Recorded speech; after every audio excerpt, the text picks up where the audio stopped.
Hi guys, and welcome to every episode of Family Guy, Season 11 Reviewed. As ever, I'm going to go over each episode of the season, and hope that I enjoy them more than Season 10. Looking through the episode list on offer here, I am starting to recognise fewer and fewer of them. At this point I've still seen the majority, but once we get past, say, Season 13, I will be going pretty much blind from that point on, as I've only seen a handful of the newest episodes. So if nothing else, I will at least be seeing something new. As far as this season goes, I'm going in with low expectations, so it's going to be impossible, well maybe not impossible, but incredibly hard for me to be disappointed by it. And maybe I'll be pleasantly surprised, who knows. Before I get started though, please do me a favour and hit that like and subscribe button. I always appreciate it. So let's get started with Season 11, Episode 1, Into Fat Air.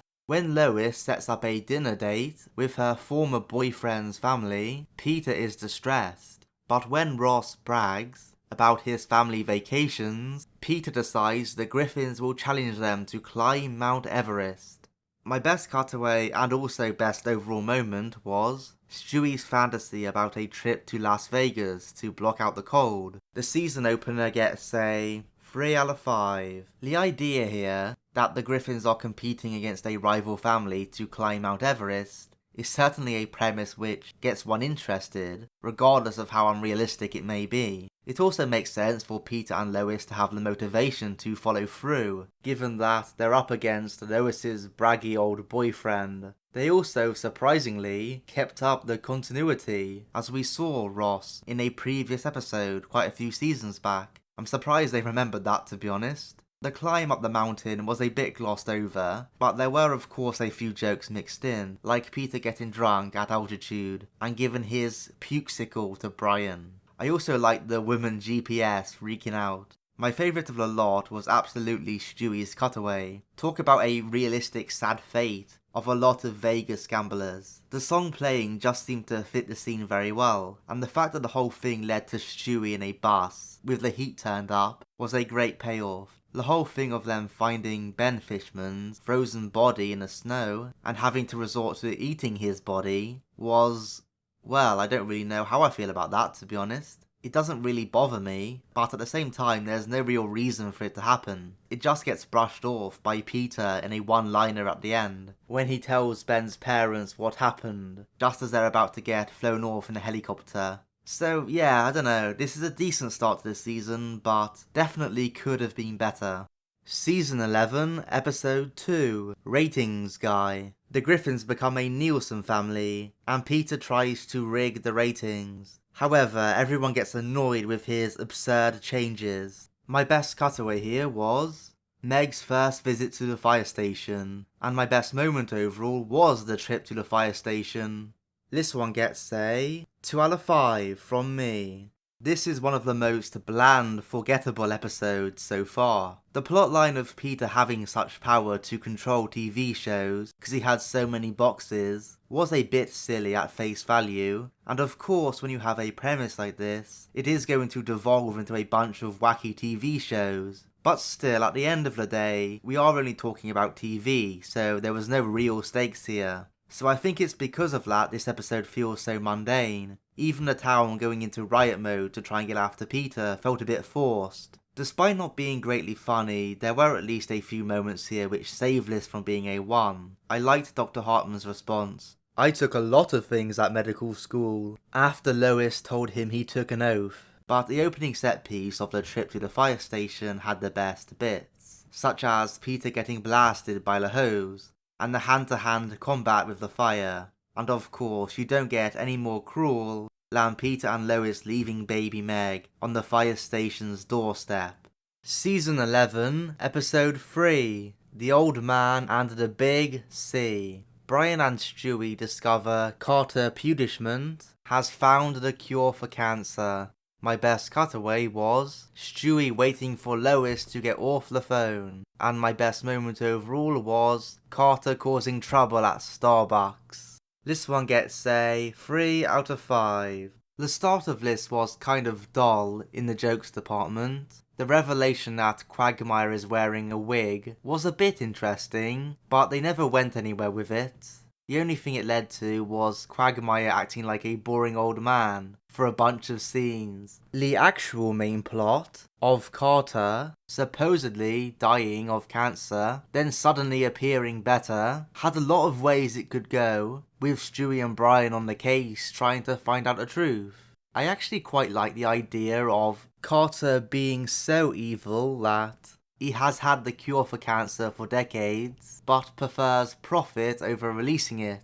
They also made a good point about how there is more money in endless treatment for a disease than fully curing or preventing it. Big pharma sales do seem to work a lot off that principle in real life. The ending was a bit underwhelming though. Carter promises Lois that he will release a cure, only to go back on his word right away. I mean, that's not a surprise, we all know what Carter's like and how bad he is, but it's precisely because we already know that there needed to be something more to the ending, because it all felt so predictable and abrupt, and it felt like no one really learned anything or changed in any way. Still, the jokes here were decent overall, summing up the episode. You have the Kleenex tissues being used mainly for either sperm or women crying about nonsense. The crazy women ordering dessert was also decent, as was the very relatable cutaway of Lois going on and on, just when you think she is about to hang up the phone. Carter at Starbucks was my favourite though. I love how petty he was, stealing all their packets and napkins. It's exactly like him. Season 11, Episode 4, Yug Ylimaf. Stewie and Brian accidentally reverse time. Brian has to find a way to change time back, to stop Stewie from being unborn. My best cutaway was Peter turning the heating up for the girl that stuttered. And my best moment was the reverse vomiting. This one gets a 3 out of 5. I had real mixed feelings on this one. The main story, that is.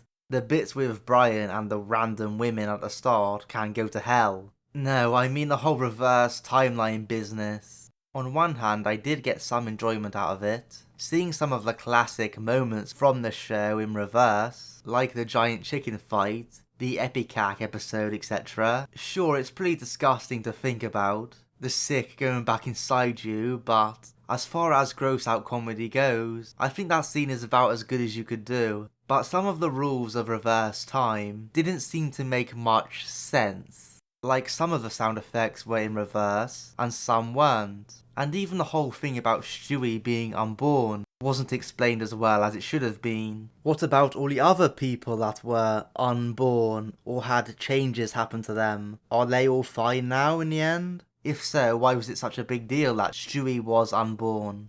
Now, I don't want to nitpick a cartoon's interpretation on time travel too much because it's such a sci-fi-like complicated topic to begin with, but at the same time, I can't really give it credit because if there is an episode of this show or any other out there which actually puts effort into the lore behind the time travel and makes it make sense, I would have to give that episode credit and boost the rating accordingly. So with that in mind, I can't really give this episode credit for not putting the work in, if you get what I'm saying. I just don't want to box myself in for potential future reviews. I'd say this episode was a wash in the jokes department for me, which kind of explains the 3 rating. It's a fine episode to put on and have a little bit of fun with, without paying too much attention to the details. Season 11, Episode 5, Joe's Revenge. Joe and the guys go on a search to get revenge on the guy that shot and paralysed him.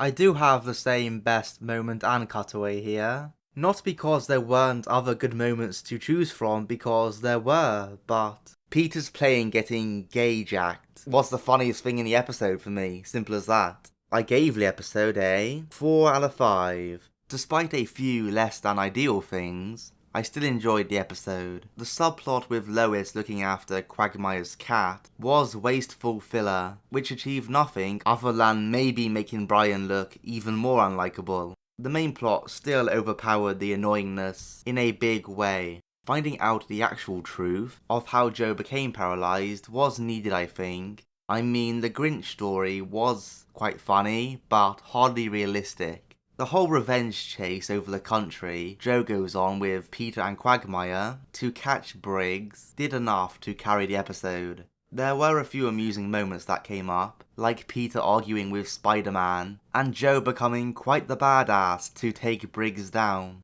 even if he did accidentally kill him in the end. As much as Joe did the business though, Quagmire was the real MVP here. He helped the gang out every step of the way, from finding out the information from the stripper, to getting them out of handcuffs, with his outrageous Swiss Army and blowtorch penis. In general, I found the cutaways here good. The predatory birds terrorizing the founding fathers was so random that it worked on every level for me. Likewise, the supposedly racist South America making a break from Africa. The best of all though was Peter's plane getting hijacked by a gay terrorist. "This plane's going to Miami." The line was from the guy who played Sheldon on Big Bang Theory, by the way. The main thing which makes the joke work for me is just the ridiculousness of the scene. I just love how the plane has a disco ball and music already set up, ready for just such an occasion.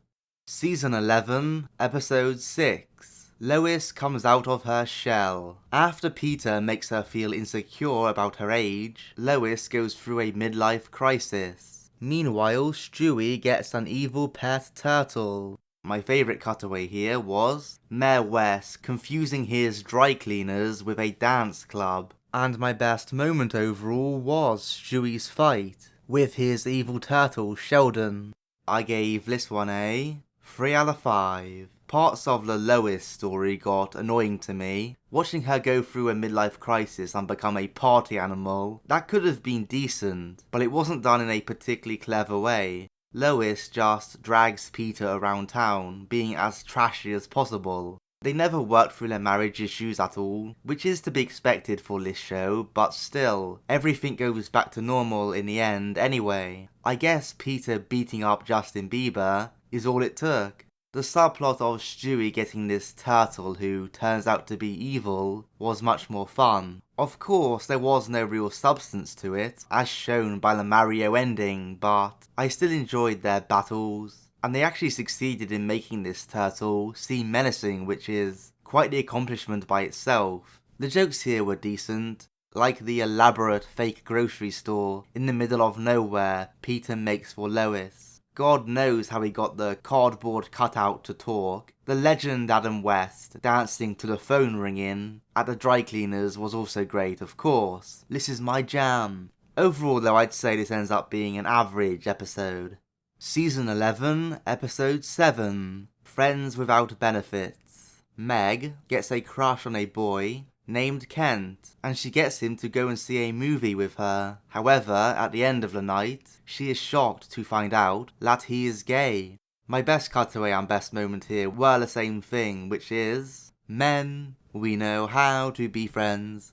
I always seem to like the Family Guy jingles. I gave this one a 2 out of 5. This is another one of those episodes where none of the characters were likeable. The family all reading Meg's diary and wanting nothing to do with her problems is all you need to say about them. Meg herself falls into her creepy stalker type mode, which she often gets into when she is attracted to someone. Her trying to force Kent not to be gay was just as cringe as it sounds, and even trying to set up him essentially raping Chris without either of them knowing was just horrible. It's not very nice viewing and totally takes me out of the mindset of caring about what happens to these characters. The ending again attempts to be a last minute happy one, but how can you even take it seriously after all we had to endure? Liz didn't even have a fun subplot to save it. There were a few jokes at least, which just about spare this episode from the indignity of being a 1. I could have done without all the ones of Meg's heart being in her head, mind you.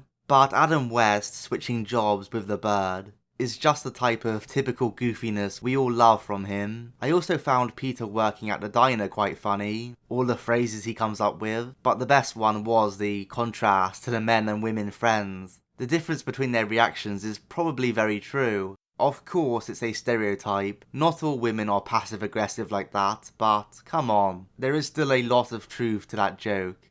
Season 11, Episode 8, Jesus, Mary and Joseph.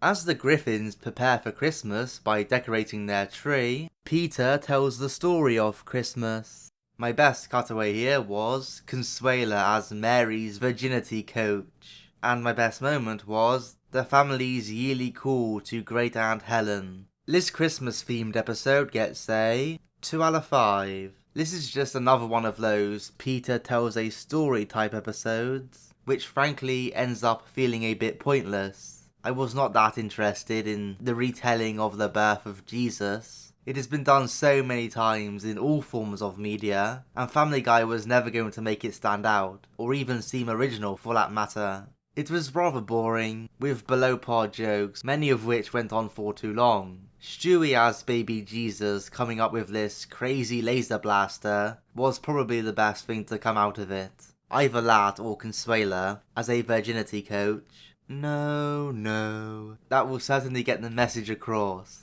The framing device of the whole episode, with the Griffins at home, was probably better than the actual main story. I like how Stewie called Brian out on being an atheist, despite having literally met Jesus and seen him perform miracles. And the call to Aunt Helen where they keep talking over each other was frustratingly relatable. Still, when they fail at the main thing they tried, I have to call this episode a bad effort overall.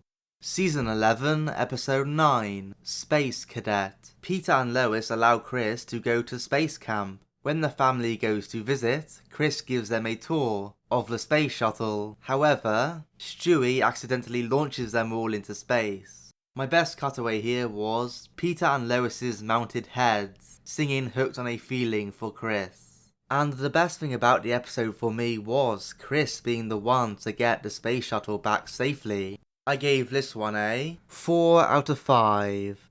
This is a pretty basic story of the family insulting Chris for being stupid, only for him to take it to heart and cause a rift. Then he goes on to save everyone's life in the most over-the-top way possible at the end. Sure, it was unrealistic, not only for them to get launched into space in the first place, but also for Chris to have learnt enough in space camp to actually save the day. But it still kind of worked as a nice moment for Chris, because he rarely ever gets to be the hero and sort things out for himself. That's all there is to it really, just a simple story template, told reasonably well. The jokes here are what makes the episode good, into solid 4 territory. The cutaways here I found particularly impressive. There were 14 of them, and I enjoyed them all to some degree. My favourites were the first marital aid, which kills the poor woman on the receiving end, the over-exaggerating Italian in the rocket, and the Chinese fraud amongst the Japanese. Peter being brainwashed into always going on about Breaking Bad and The Wire was also quite funny. I have to say though, Peter and Lois's mounted heads on the wall singing Hooked on a Feeling stands out for just how bizarre it is. Peter can really belt out a tune, can't he? Season 11, Episode 10, Brian's Play. Brian's confidence is shaken when he reads a play Stewie wrote that's much better than his own. My best cutaway here was Chris trapped in his seat at the movie theatre. I like how there's another guy there claiming to be Lois's son who she never came back for. And my best moment was Stewie's ranting at Brian about his mediocre play. This one gets a 2 out of 5 from me. It's another episode centered around Brian which fails for me. The episode starts with him actually getting a bit of success as a playwright in Quahog, as his play becomes a hit, which seemed a bit weird as his plays have never taken off before, but okay. What really hurts Brian here is his usual smugness. He acts like he is God's gift for writing a simple play, and of course him lying to Stewie by telling him his play was bad was a poor thing to do, especially given how Stewie seemed to put his trust into Brian to give him an honest and informed opinion. He can't keep it quiet for long though, because Stewie exposes him and lays down a brutal verbal beatdown on Brian. That was much needed, as was Stewie's play getting the love it deserved by having it shown on Broadway. Now the ending here may work for some people, but I'm not one of those people. For me it totally missed the mark. Stewie gives up his Broadway place by making bad changes to his play on purpose. All this so Brian can feel better and not so insecure about being in his shadow. Not only should Stewie have not really done it, given how Brian treated him earlier in the episode, I don't think the gesture even fulfills its intended purpose. Whether Stewie's play is on Broadway or not is irrelevant. Brian still knows deep down that he is inferior to Stewie at the thing he loves. And based on what Brian said earlier, that is something which bothers his ego. So frankly, I don't buy this ending solves his problem. Sorry guys, I really wanted to like it better, but I can't lie, this didn't really do anything for me. I also didn't find this episode funny really, which firmly puts this episode in the 2 category. If it wasn't for Stewie's great rant, it might have been a 1. Season 11, Episode 11, The Giggity Wife. A drunken quagmire accidentally marries a prostitute named Charmise, and she refuses to let go of their relationship. So Quagmire claims to be gay to try and get out of it. My best cutaway and indeed best moment overall was Peter's Spanish soap opera. This one gets a 3 out of 5. The idea of Quagmire getting tied down in this marriage to a hooker had potential if they explored how it really affected him, but they never did that.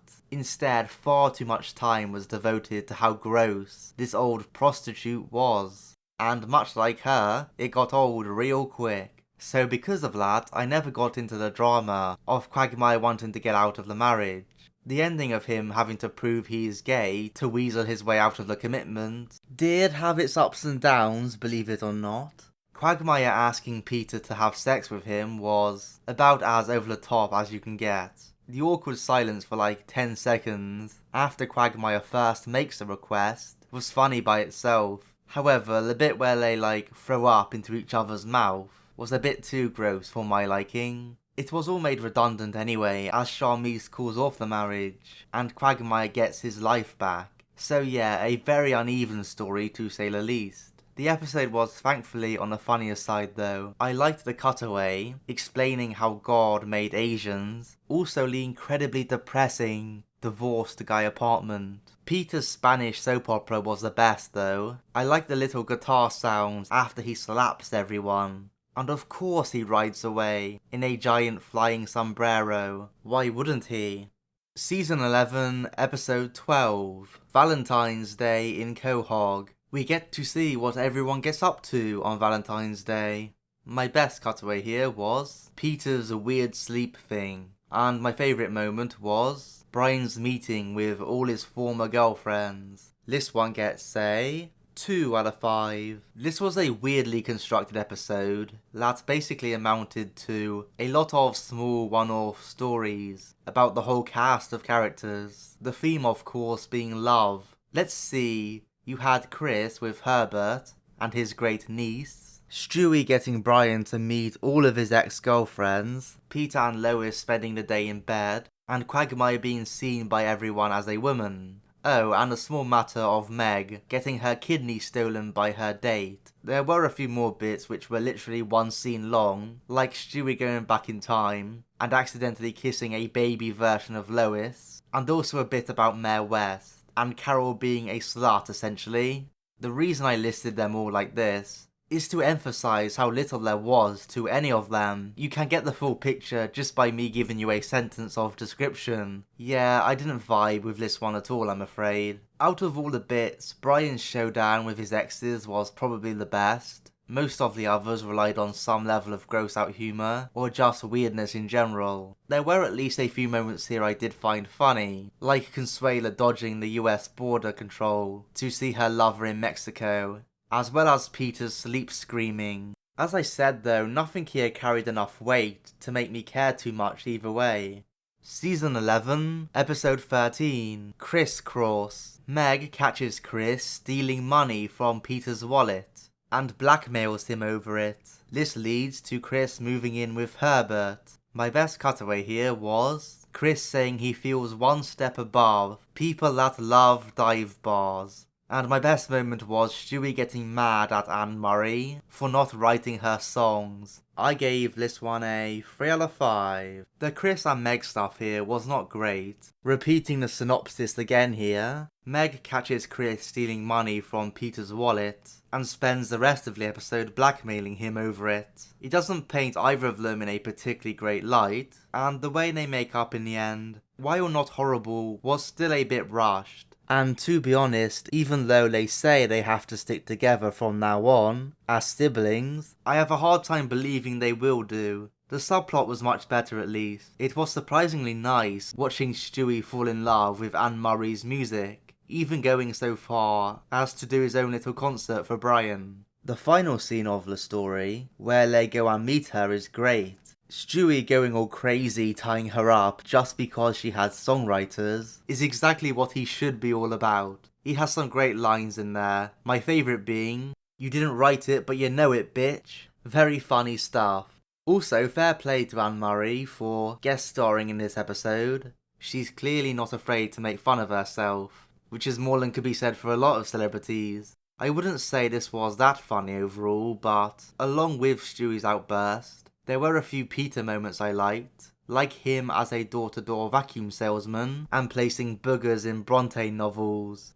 Season 11, Episode 14, Call Girl. Lois gets a job as a phone sex operator, but is shocked when one of her callers is Peter. My best cutaway here was Peter's anime phase, and best moment, or moments I guess, was Peter with his Falcon Xerxes. This one gets a 2 out of 5. This is another one of those all too familiar Family Guy plots which seems to lack something. I mean, as is often the case, the morality is hard to pin down. On one hand, Lois working as a phone sex operator is probably information that should be shared with Peter. On the other though, Peter did go phoning the company himself and was apparently willing to go all the way and cheat. Now they tried to justify it by saying that he could sense that it was Lois, but it still comes across as a bit weak, especially given how everything of course goes back to the status quo anyway. It also took about the first 6 minutes to even get into the main plot because we first messed around with Peter having this pet falcon. I'm not complaining though, as for me this was the best part of the episode. I like how talented the falcon was, even being able to cook. Now, once again, not the best selection of cutaways here, only the brief one of Anime Peter being a standout. Overall, this was subpar all round. Season 11, Episode 15, Turban Cowboy. Peter becomes friends with a Muslim. However, he soon gets roped into a terrorist plot to blow up Quahog Bridge. My best cutaway here was Joe recalls when he was a horse whisperer, and best moment here was the Muslim version of Looney Tunes. This one gets a 1 out of 5. This felt a bit off to me. The whole thing was the typical Muslims are terrorists stereotype. Now, if they want to go down that route, then it's okay, I guess. I mean, of course, some Muslims are terrorists. There are bad bunches in every group, as Joe points out. But given how overplayed this narrative is, they needed to do something to make it stand out or to make it be interesting. They never did though, as Peter's friendship with Mahmood felt a bit forced. They lacked any kind of chemistry, and in my opinion the revelation that he worked for a terrorist group seemed to come from nowhere. Because of this, the ending showdown at the bridge felt a bit lackluster. Also, there were a few bits about the ending which rubbed me up the wrong way. For a start, Peter blowing up the bridge was just silly, and frankly it was a bit obvious they would go there. Also, I hated Lois saying to Peter about how if he cried, they were over. I mean, piss off, bitch. I would drop that person like a hot potato if they ever said something like that to me after I was literally held at gunpoint by a terrorist. God, this episode annoyed me. And yes, in the interest of fairness, there were 2 moments I liked. I did find Muslim Porky Pig funny, and the meme of what colour is okay is indeed a great meme. Those 2 brief jokes though are not enough to overcome the rest of this episode's garbage. Season 11, Episode 16, 12 and a Half Angry Men. Mayor West goes on trial for murder, and Brian is the lone holdout voting not guilty. My best cutaway here was Brian's mixed feelings about the mailman, and best moment overall was Quagmire getting the jury members to act out the position of the witness. You can see what nonsense that entailed in the picture on the right there. I gave this one a 3 out of 5. This is a tough episode for me to pin down. On paper I should hate it a lot, because not much happens, just a bunch of the regular characters sit around talking. There's also a few drawn out jokes for good measure, but I kind of liked the vibe of all these characters who we don't get to see interact much, sitting around having to debate Adam West with each other. The back and forth between Brian, Quagmire and Carter especially worked well, I thought. Mayor West's press conference was also quite entertaining, as they almost always are. In terms of the jokes, they were not amazing, but still fine. I like the cutaway of Brian chasing the mailman, but then missing him on days when he doesn't turn up. Peter as a UN interpreter also got me, and you simply have to marvel at Quagmire getting everyone to act out the apparent orgy the witness was in. And Quagmire's logic for finding her testimony false was funny by itself. Even Peter struggling to open the blinds was fine, as far as long jokes go. So yeah, that's about it. A very simple episode that just about did enough to keep me entertained. Season 11, Episode 17, Bigfat. After a plane crash, Peter, Joe and Quagmire get trapped in the Canadian wilderness. While Joe and Quagmire get rescued, Peter gets lost and becomes feral. My best cutaway here was Consuela playing for Mexico against Canada in the curling finals. My best moment was Peter's rendition of We Didn't Start the Fire. This one gets a 5 out of 5. So they have done Peter and the guys getting lost, presumed dead, before. Only this time the twist they put on it was Quagmire and Joe being found, only for Peter to remain lost in the wilderness for months. It was interesting seeing Peter become feral, and how his family has to try and integrate him back into his old life. Sure, there was not exactly much emotional weight behind it, but this episode was clearly more about the entertainment anyway, so I can respect that. I also did kind of like how it was Peter's burning desire to tell Meg to shut up, which ended up snapping him out of it. The main reason I just about gave this a 5 is the numerous jokes which made me laugh. Most of the cutaways were good, but the 3 standouts were an impressionable Peter reading the JFK book. I mean, his head just exploding caught me by surprise. The family holding 4 sides of the 100-mile sheet, well, 3 of them holding sides anyway. Meg was getting devoured by sharks, but my favourite was Consuela as a curler.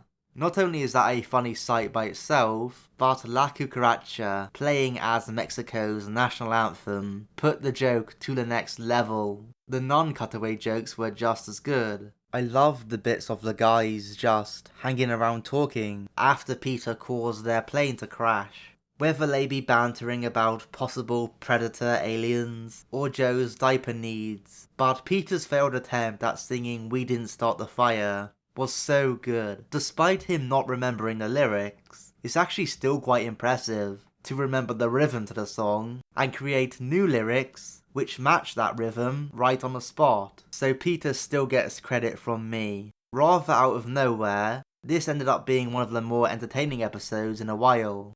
Season 11, Episode 18, Total Recall. Stewie will stop at nothing to get Rupert back after he is recalled. Meanwhile, Lois starts hanging out with Peter's friends. My best cutaway was, for every giraffe bought, another wild giraffe is saved. My best moment was Stewie and Brian rescuing Rupert. This one gets a 4 out of 5.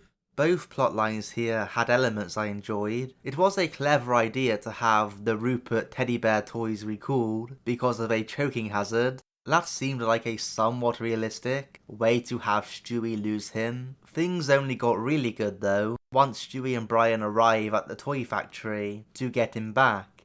They managed to make something so small stakes seem like the biggest deal in the world. I always appreciate that. Stewie's elaborate rescue of Rupert on the treadmill with the fire below was a surprisingly intense bit of action. Also, I love the gag of Brian shooting the emergency stop button with this toy gun, only for it to bounce right off. The ending of Stewie getting Rupert back, only to eventually be choked by the buttons, was also a bit surprising. Chris saying, "Mom, Stewie's dead," made it worthwhile. It was also mildly interesting watching Lois hang out with Quagmire and Joe. She fitted right in with their typical banter. She even tried the Would You Rather game with them. Sure, Peter did get overly jealous by it all, but he and Lois seemed to resolve it in a pleasant enough way at the end. The jokes here were fine. I liked the giraffe being put back at the mercy of the hunters because a toy was returned. Peter's deep voice contest with Joe was also good. And as is always the case, Quagmire being overly competitive about sports was a joy. With the way he crashes Mikey's birthday party at the bowling alley. Season 11, Episode 19, Save the Clam. After Horace dies in a baseball accident, the guys try to save the drunken Clam. My best cutaway was the Secret Service moving on after JFK's assassination. And my best moment was Peter molting into another Peter. I gave this one a 3 out of 5. So this episode indeed had a permanent change, with Horace dying and the bar being taken over by Jerome. Now, admittedly, Horace was never that important of a character, but he did appear in a lot of episodes, so it still at least means something. After his funeral, which had the rather funny clip of the guys and their DUIs, the episode seemed to lose a little steam from that point. Most of the time was spent with Peter, Joe and Quagmire sitting around in the deserted drunken Clam. Now, in fairness, it was cool to see them relive some of their fondest memories of the bar, and it was strangely endearing in a way to see just how attached they were to the bar. We as the audience have seen the place on a show so much that it kind of matters to us as well. Put it this way, I would much rather them stay there than move to another random bar. In terms of the jokes, they were average. None of the 16 cutaways were amazing, but likewise, none were terrible. But Peter apparently having the ability to molt while hungover was so bizarre that it worked for me. It does make him vulnerable to predators though, so got to make yourself big. Like I said, bizarre, but funny. Season 11, Episode 20, Farmer Guy. Due to the rising crime in Quahog, the Griffins move out of town onto a farm. When they discover a meth lab in the basement, the family decide to become meth dealers. My best cutaway here was Peter giving his graduation speech, and best moment was the general and specific store. This one gets a 3 out of 5. There's not too much to say here. It follows the mould of most of the season. The story has a long build up before getting into some hastily done high stakes shenanigans. This time the violent crime wave prompts the family to go and live on a remote farm. That was all a bit bland, but I did like the fourth wall breaking of Peter asking the farmer if Fox called to arrange everything. That would be one way to make sense of how Peter pays for all his stuff. Once they started dealing meth, we saw it take a lot out of the family, but we weren't shown enough of the impact it had on the rest of the town. Only one scene on the news. That's all it took to convince Lois to call the whole thing off, and everything ends with them abruptly going back to their old house. Basically, they should have gone more into it than they actually did, and there was literally no reason at all for Brian to go off to college. Nothing came of that, so he kind of just vanished from the episode for no reason. There were just about enough jokes I liked here to get this to a 3 though. Some of the incest jokes got a bit much, but I did like Peter shooting the cricket, and not knowing his ass from a hole in the ground. And his graduation speech was a bit brutal. Like Martin Luther King said, "Ow, I've been shot." I'm sure Peter made a lot of friends with that speech. My favourite of them all though was the weird little specific store right next to the general one. You know what? I'm sure some quirky place somewhere actually has a specific store. It would honestly not surprise me.